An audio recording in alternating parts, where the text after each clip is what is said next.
No dia 24 de fevereiro de 2020, a polícia de Winter Park, no condado de Orange County, na Flórida, aqui nos Estados Unidos, eles recebem uma ligação de uma mulher dizendo que ela acabou de encontrar o namorado sem vida. Então, essa história, pessoal, aconteceu na Flórida. Ela envolve a Sarah Bunner, de 42 anos, e o namorado, o então namorado Jorge Torres, também de 42 anos. Nessa ligação, a Sarah disse que encontrou essa pessoa sem vida, o namorado dela. O policial ali na linha orienta ela a fazer massagem cardíaca e aguardar até que chegue o primeiro socorrista ali no local, fazendo massagem cardíaca até esse socorrista chegar. E é o que ela disse que faz, né?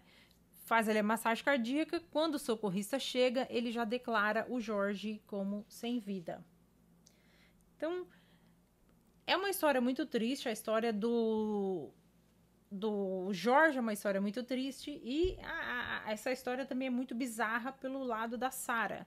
A Sarah é uma figura, né? É uma pessoa assim bem fora da curva, é um ser confuso. A Sarah vai ser tema de muito trabalho aí de psiquiatria, de psicologia, porque a Sarah é piradíssima, né? A Sarah não é normal. Então, um pouco desses personagens. A Sarah nasceu no dia 10 de outubro de 1977. Ela tem um irmão que está preso e tem um irmão que serve a Marinha dos Estados Unidos. Os pais dela também já são falecidos e ela é separada, né? Ela é separada e divide a custódia, a guarda de um filho, que lá na época do fato, o garoto tinha 9 anos. Hoje ele já é um pré-adolescente. E ela já não compartilha mais a guarda com o menino, não, porque agora ela está presa e preso não compartilha a guarda de ninguém. O Jorge Torres, ele nasceu no dia 13 de fevereiro de 1978. Ele é alguns meses mais novo que a Sarah. E ele tinha acabado de fazer ali aniversário na época em que ele perdeu a vida. O Jorge nasceu na Filadélfia, ele veio aqui para Massachusetts, ficou aqui um tempinho e depois ele desceu para a Flórida. E lá ele conhece a Sarah. Ele já foi casado, tá? Tem 3 filhas e tinha alguns problemas também com a ex-mulher por causa de pensão alimentícia. Ele dava um pouco de trabalho com relação a dinheiro, trabalhar. Ele e a Sarah faziam um pacote. Mas o Jorge, ele é descrito pela família como um bom filho, um bom pai, bom sobrinho, primo. Os pais dele falam dele assim com muito carinho, né? A mãe dele com muita tristeza, assim, muito choro, lágrimas, que ela para poder falar do filho dela. Então, o Jorge, como diz ela mesmo, ele tinha os defeitos dele, mas ele era uma pessoa muito boa. Ele era uma pessoa que ele não era uma pessoa má, ele era uma pessoa querida pela família. Ele tinha família. Ou seja, ele tinha quem amava ele. Quando os investigadores chegaram ali na casa da Sarah e do Jorge, o Jorge estava caído ali no chão, do lado de uma mala verde, enorme, uma mala de viagem. E o que a Sarah disse é que no dia anterior, os dois começaram uma brincadeira. Eles começaram uma brincadeira de esconde-esconde. O Jorge viu a mala, né? E falou assim, vamos brincar de esconde-esconde. Eu entro na mala, você fecha. E é o que ele fez. Ele entrou na mala, ela fechou. Diz ela que deixou espaço para ele enfiar 2 dedos ali e puxar o zíper da mala. E ela foi para outro lugar. Ela era uma brincadeira de esconde-esconde. Ele se esconde, ela vai para outro lugar. Ela disse que foi e deitou na cama e acabou pegando no sono. Ela pegou no sono e esqueceu que o Jorge estava dentro da mala. Quando ela acordou no dia seguinte, com o marido dela ligando, né, o ex-marido dela ligando, ela não viu o Jorge do lado dela, ela levantou e, desesperada, desceu as escadas e o Jorge estava lá embaixo, dentro da mala. A Sarah diz que tirou ele de dentro da mala, começou a fazer as massagens cardíacas.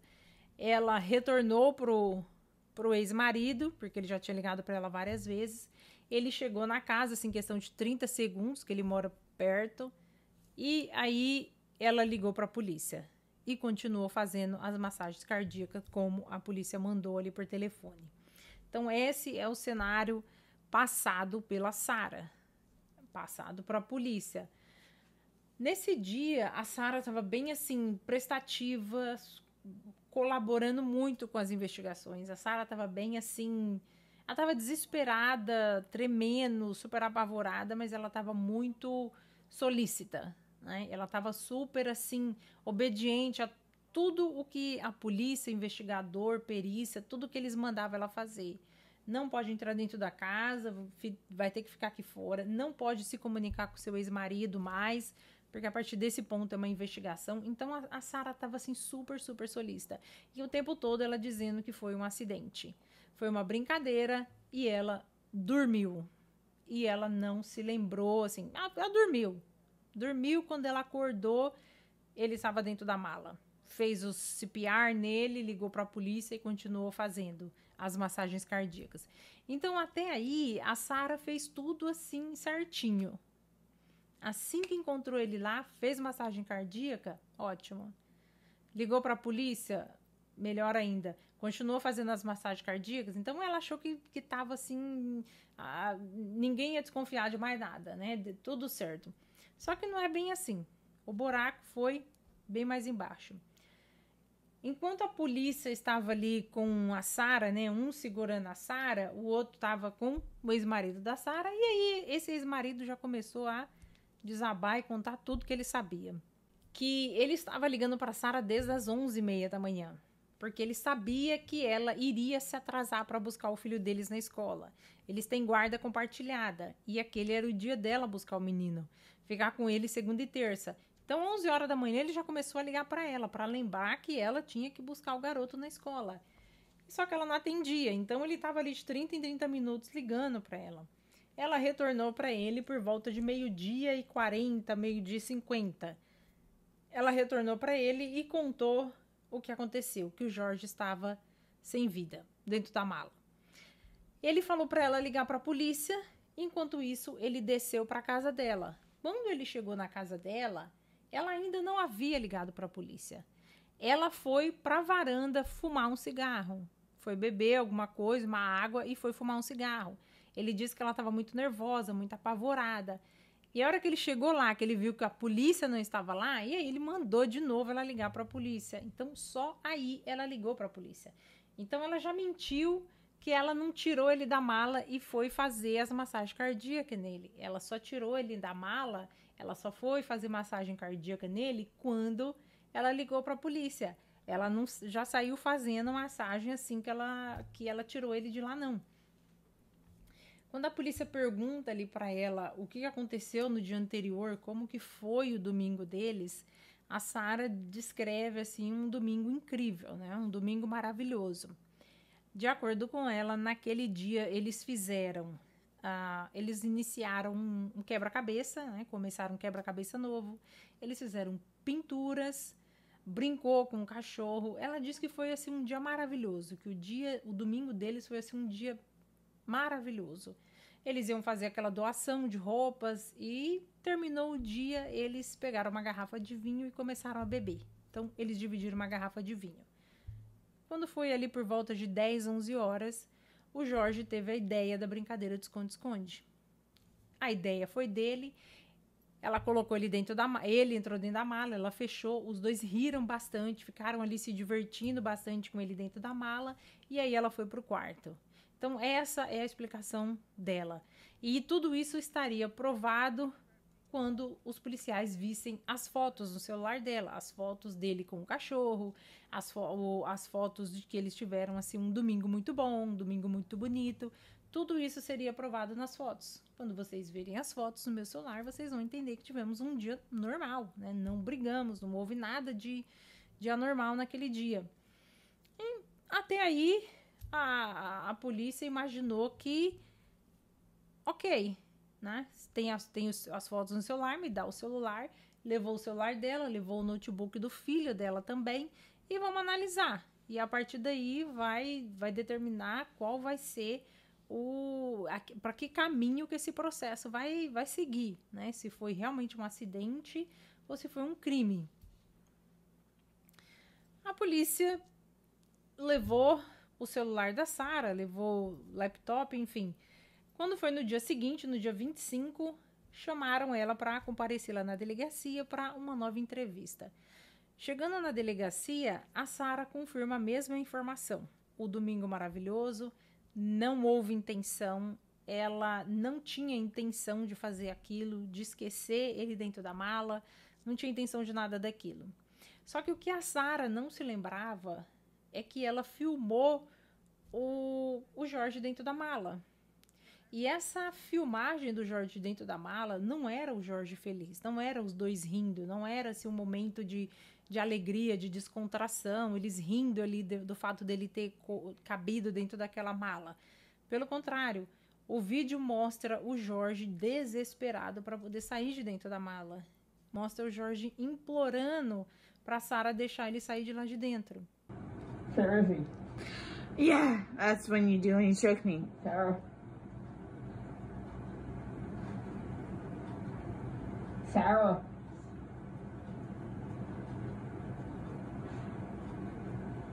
Sarah.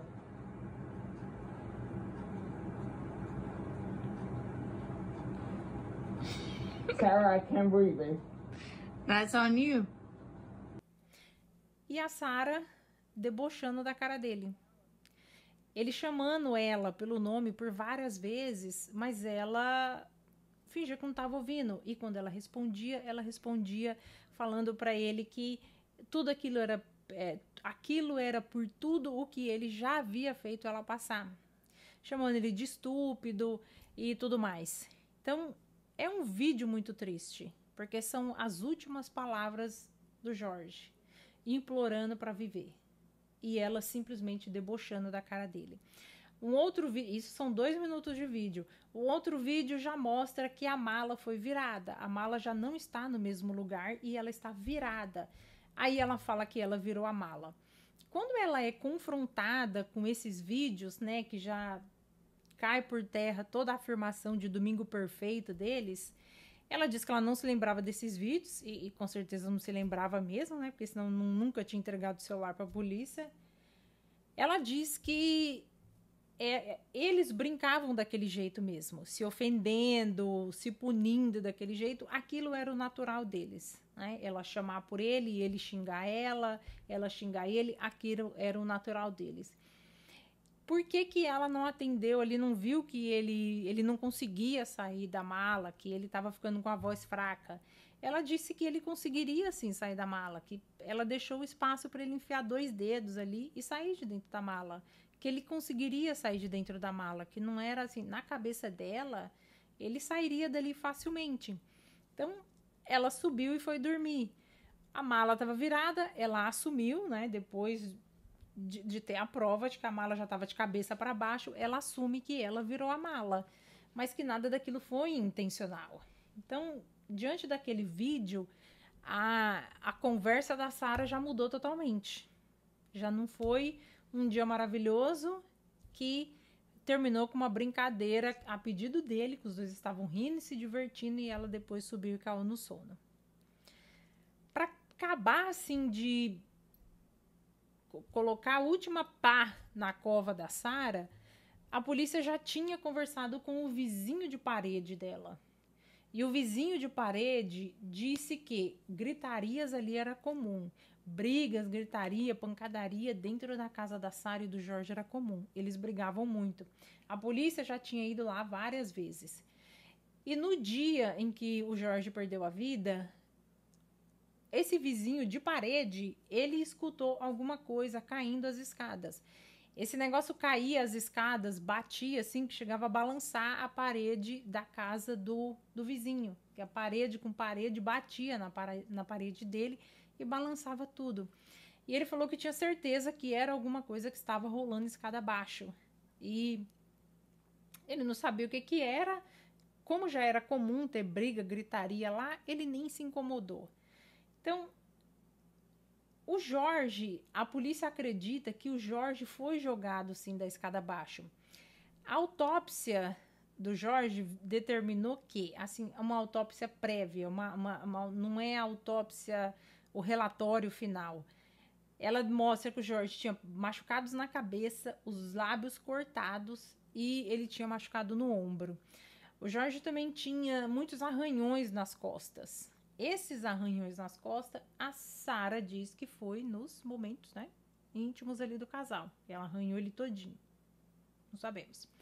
O ex-marido dela diz que quando ela ficava brava, agressiva, ela batia nele, arranhando ele. Então, vai se saber. Não há uma autópsia assim mais detalhada, né, do Jorge, porque esse julgamento ainda não aconteceu. As testemunhas, perícia, uma autópsia completa, né, os órgãos internos, tudo isso só vai ser mostrado no julgamento. E o julgamento não acontece por quê? Porque a Sarah é uma pessoa assim bem pirada. Ela já conseguiu fazer 8 advogados desistir do caso dela. 8 advogados foram na corte falar com o juiz e apresentar todas as provas de que eles estão sendo maltratados, ridicularizados pela Sarah e que eles não querem o caso dela. E o juiz não tem o que fazer senão aceitar o pedido desses advogados. Porque quando um advogado pega o caso de um cliente, ele não pode assim simplesmente sair. Ele tem que dar um motivo plausível para ele deixar esse cliente. Porque senão ele pode perder a licença dele. O juiz nem tem muito o que questionar, porque a Sarah é campeã de cartas. Ela manda cartas para o juiz assim para reclamar de todos os advogados, os 8 advogados. E as cartas dela não são cartas assim de 1, 2 folhas, não. São 50 folhas. A última carta que ela mandou para o juiz foram de 58 folhas. Para reclamar de tudo. Reclamar da advogada, reclamar do fato do caso dela estar sendo tão exposto na mídia, na internet, nos sites, no YouTube. Todo mundo sabe sobre o caso dela e que isso está atrapalhando a defesa, né? É para o juiz emitir uma ordem de silêncio, de segredo de justiça com relação ao caso dela. Porque isso está atrapalhando o caso dela. E ela quer também uma fiança. Como que ela vai pagar uma fiança? Porque uma fiança num caso de homicídio em segundo grau é uma fiança muito cara. 1 milhão, 2 milhões. E como que a Sarah vai pagar $1 milhão? Ela disse que os fãs dela vão se mobilizar. Os fãs da Sarah vão fazer uma vaquinha online para pagar a fiança dela. Então, a Sarah é um ser, assim, bem interessante. Eu acho que nenhum outro réu na história desse país teve aí 8 advogados desistindo do caso. Então, o caso dela já era para ter sido julgado há muito tempo, mas entra um advogado novo, ele precisa de um tempo para poder analisar o caso. Então, ela troca 2 advogados por ano. Esse caso está sendo aí adiado até hoje. Bom, então, assim que tiver uma conclusão, assim que tiver esse julgamento, tiver alguma novidade, eu vou fazer um novo vídeo ou um shorts aqui para atualizar vocês. Se vocês não são inscritos no canal ainda, se inscreva, deixe o seu joinha, divulguem o meu canal, por favor. Deixe um comentário, que eu adoro comentários, e comentários ajudam no engajamento do vídeo, mas com educação, tá? Aqui nós somos pessoas civilizadas, ok? Então é isso aí, pessoal. Tchau!